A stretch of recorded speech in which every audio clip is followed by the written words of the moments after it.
29 years, audiences in eastern Idaho have enjoyed seeing the Forgotten Carols to kick off their holiday season. This year, fans of the popular stage musical will be able to see it like they never have before. A stage-to-screen version will premiere in theaters Friday, November 20th. The man behind the show, Michael McLean, joins us now to talk about it. How are you? I'm good. How are you? Good. It's always a pleasure to talk to you. I'm excited about this new film version of the Forgotten Carols this year. For the people who love this and it's part of their Christmas, if I didn't do it this way, we'd just all be out of luck. And I really felt, of all the times I've done this, maybe this year is the most important for this message. So, you filmed the stage version in September. Just a couple months ago, right. In September, we filmed it in front of a live, socially distanced audience down in Cedar City. And then, in fact, just yesterday, I saw it all edited together and sound and all that stuff in a screening room. So this was a little freaky. I have, in 29 years, Rett, I have never seen the Forgotten Carols. Yeah. So I got a chance to see it, and I got this chance to look at me on the big screen. And that was really interesting. And after I overcame that shock, and I just let the story it's kind of like with all the changes I've done, and I think we've talked about this in the past, every year I've tried to add something a little special, a little new. Well, last year, 2019, the version was a radical reimagining of it. And it felt so right. It felt like, this was always supposed to be this way, that we started planning in January to expand the number of places we could go, more in the tour, more locations, more performances. And then COVID hit, and I thought,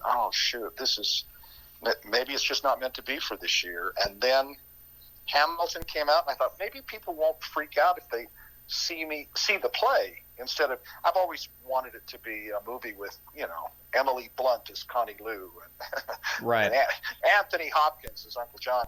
But I think it was supposed to be this way. And my son, Scott, did a Herculean job of figuring out how to take his screenplay and that reimagining and reimagine it for this version stage to screen adaptation. Now, earlier you mentioned that you've always wanted to do an actual movie version of this. Where are we at now in that process? Is that still in the works? Is that still part of your plan? That's a really interesting question, because for 40 years ago this month, Mr. Kruger's Christmas, which I produced, was released to the world. 300 million people saw it in several languages, and I got to make that movie. I got a chance to stand alone in front of the LDS First Presidency and their 12 apostles, and I played all the parts and said, let me go make this movie. And they said, okay, and it came out 40 years ago. And so I thought, wow, what an amazing way to tell a great Christmas story. And then in doing the Forgotten Carols, and we talked about this the last time, because I'd had issues with depression and feeling worthless and all those kinds of things. But by the way, Redd, I did take my meds today, so I should be good. Okay, good. I should be fine. But I thought, here was my take. If this story, which I really felt was a special gift to me, if this story and these songs could really touch the maximum number of people, we need a big star, like Jimmy Stewart was a big star. And we need to get it all over the world with brilliant production values. And so I spent years trying to raise money, and it didn't work, and we got close, and then it fell through. And I thought, I wonder why none of this is working out the way I had hoped and prayed and dreamed. And then something happened. When we were down filming this in Cedar, and then word got out, and our great friends at the Cineplexes and the Paramounts and the Cinemarks and all these theaters, they don't have Avengers 12 or 20 or whatever it is. They don't have blockbusters in their theaters. And they need to have content in there. So the possibility of ever doing this on all these, I think we're up to nearly 60 screens all over, movie theater screens. The possibility of that going into a movie theater during the holidays was impossible. It just was never going to happen, particularly a play that was filmed. But when we were filming it this year, and then as it was happening, I thought, maybe the people who have spent 29 years making this a part of their Christmas tradition, maybe what they want first is, Michael, before you retire this, before you're too old to remember your name and walk on stage, we'd love to have a really wonderfully preserved memory of this when you can't do it. So we don't just tell our kids or our grandkids, oh, we used to go see this thing every Christmas with this crazy guy that wrote all these songs and told this story, but you could actually see it. And so I'm thinking, I don't know what's coming next. I've never known what's coming next, but I do know that this version preserved this way was what it was always supposed to be. And if there are other, everybody's seen a different version of A Christmas Carol, over the years. Everybody's seen different performers do different takes on those Christmas stories. Well, maybe there will be in some future time. But I'm just thrilled that this happens now. And I hope that the people who are listening to this or reading this will get tickets because, A, they're cheap. It's a movie ticket. It's not a theater ticket. B, you can take everybody. There's a lot of different performances. So if you had been busy the night I came to Idaho Falls or Rexburg or wherever, Blackfoot, that's not a problem because you can go in the next performance on the next day. So you can do all of that, and then by going, other theaters will keep it in the theaters longer so we can reach more people. So I'm glad to hear that, we're still going to be able to see it despite the conditions that we're all experiencing. With COVID-19, that's kind of been the challenge for everyone this year. How have you been holding up through all of this year? Well, when it began, thanks for asking that. In the beginning of this pandemic, we lost two really dear friends of ours to COVID. And in fact, Lynn and I were going to go down to Indian Wells to see the tennis tournament and see our friends Blair and Sue Garf and Bob Garf of, the Ken Garf automotive fame and a number of other great things. And they both got it. And within 5 weeks, they were both dead. And it was the most awful thing to see what they had to go through, and the ventilators, and nobody could be with them. And when they were buried, it was a kind of a drive-by. Everything about it was awful. But because I am so compromised, I have diabetes, I have chronic kidney disease, I have always had really weak, terrible lungs. The doctors just said, McLean, if you get this, you'll be dead. And my kids were so protective of me that I've been, uber careful about, getting any kind of exposure and quarantine and all those things. And I was actually a little concerned about, will it be okay for me to go down to Cedar and get in a theater and do it? But they did such a great job with all the protocols and all the testing daily and all the temperatures and everybody wearing masks that wasn't singing a song on stage. No problems with it there.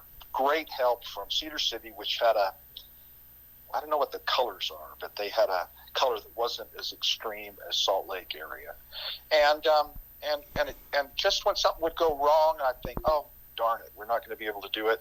A miracle would happen within 36 hours, and we were back on. So that's been sweet. Oh, that's great. That's great.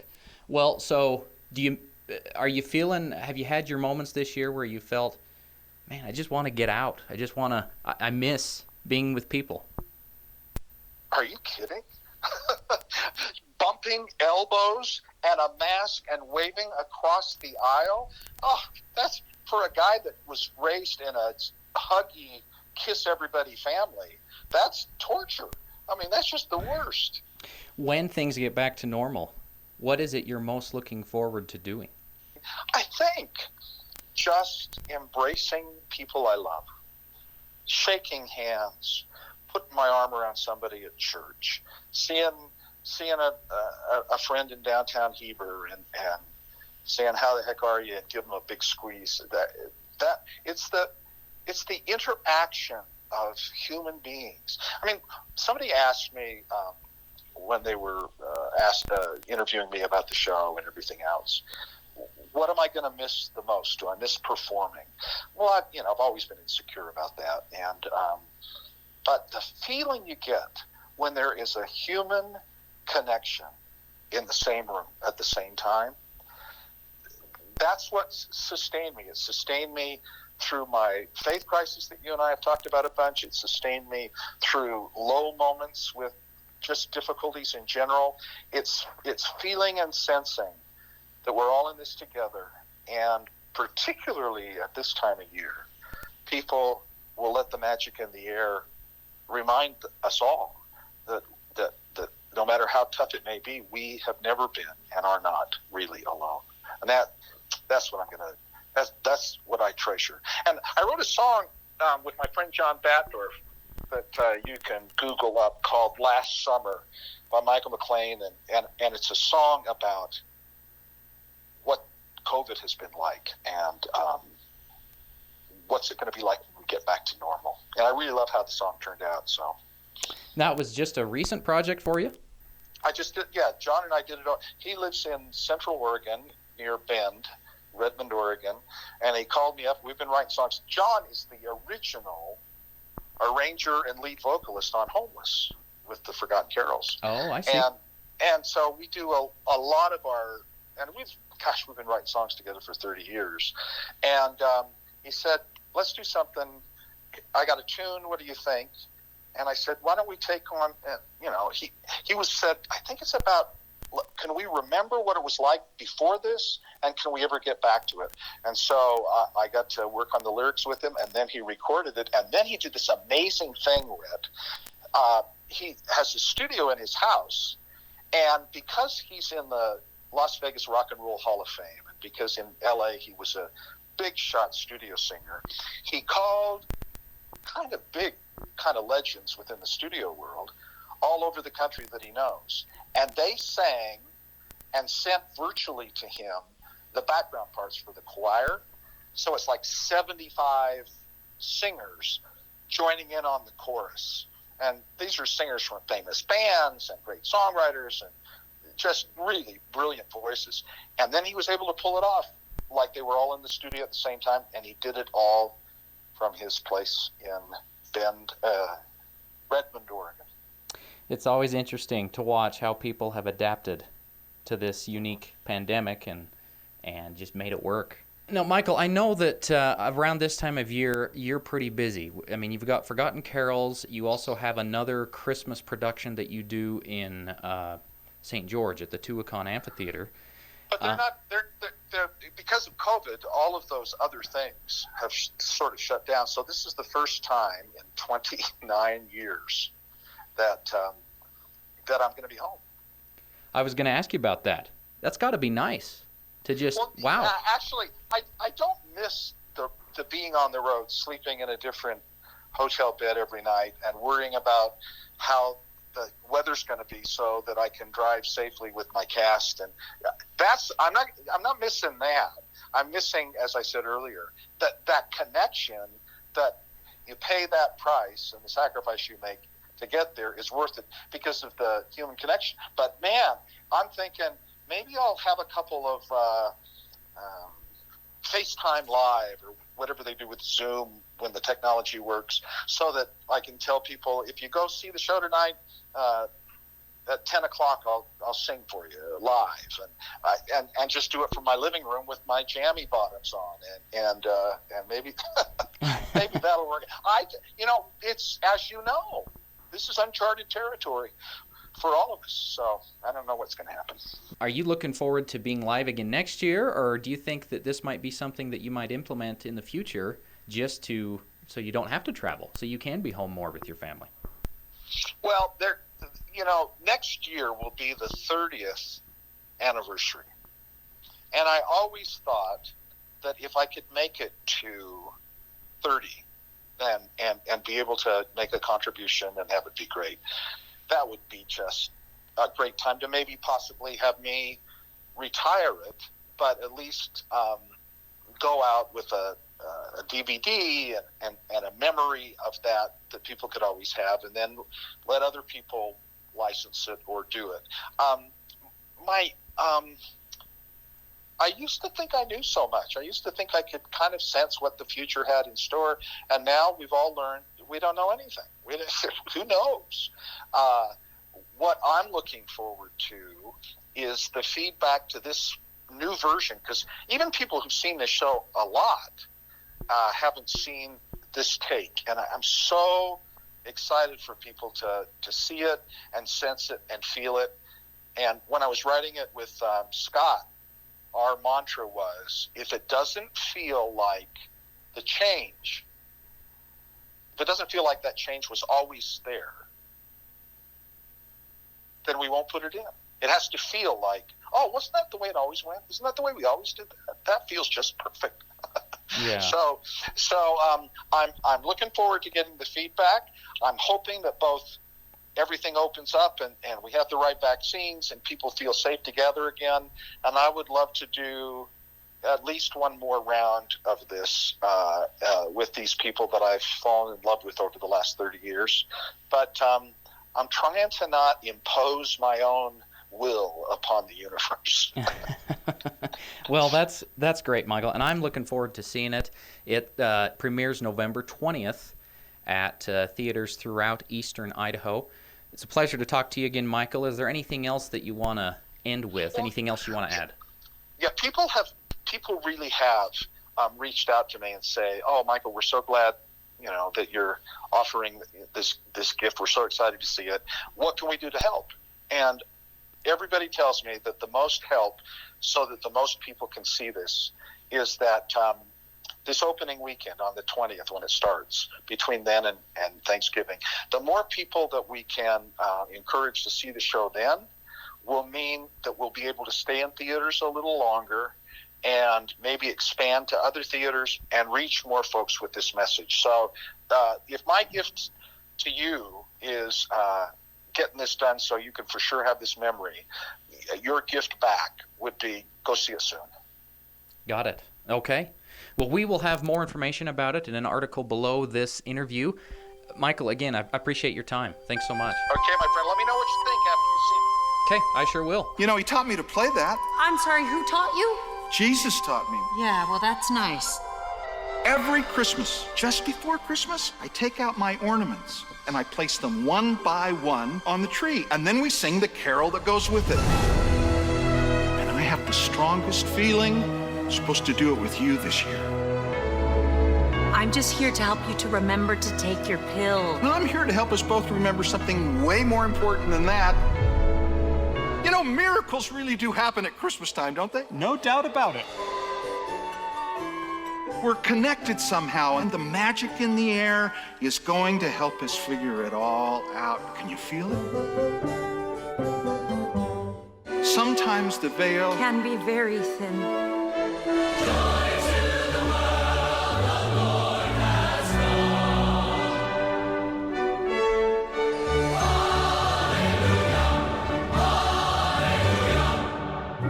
I am a man forgotten, and no one recalls my name. I asked you not to pray for me. Did you pray for me? Yes? I knew it. You can't do that. You can't send mysterious angel women to come and visit me. I didn't send her. I've been praying that your heart would find what it's looking for. But if I let you in, will you leave me too?